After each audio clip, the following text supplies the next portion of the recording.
Mr. John Paul, gulong ng pala.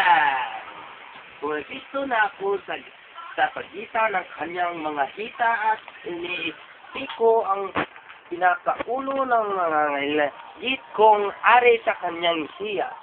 Kunwari ay papasok ko na ito sa kanyang hiyas, sabay pugot at hahabol naman ang kanyang balakang. Pero ikis-kis ko uli ito sa kanyang hiwa, sabay ulit ng kanyang ring pagpasok sa kanyang bukaka. Ramdam kong libog na siya. Ginagawa ko, pero sino ba ang hindi na lilibugan? Ipasok mo na yon ang hintay ko.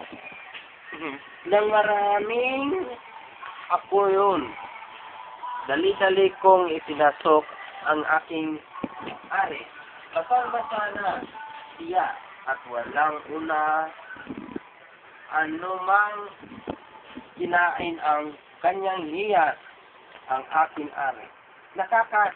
Napakainit sa loob ng kanyang ari.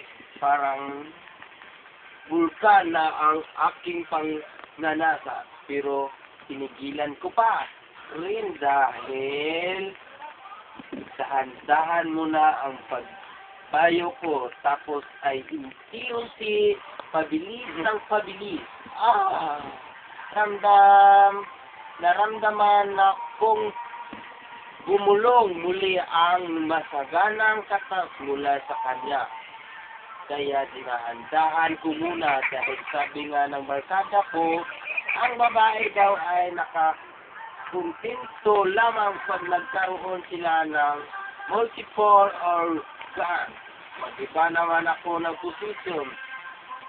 Pinadapa ko siya ng hindi inuhugot ang aking ari sa posisyong doggy style. Muli ay bumayo ako, muna ay dahan-dahan nahagit ng mata ko ang kanyang dibdib na umuugoy sa bawat pag-uto. Kaya nilamag ko ito habang para akong ulol na bayo.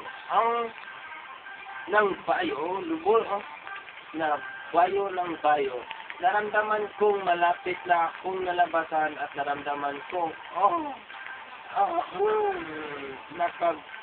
nilabasan na naman siya. Kaya bumitaw ako sa kanyang paspaya at nag-concentrate. Itinigil ko muna ang pagbayo para napigilan ang sinasayang aking naramdaman.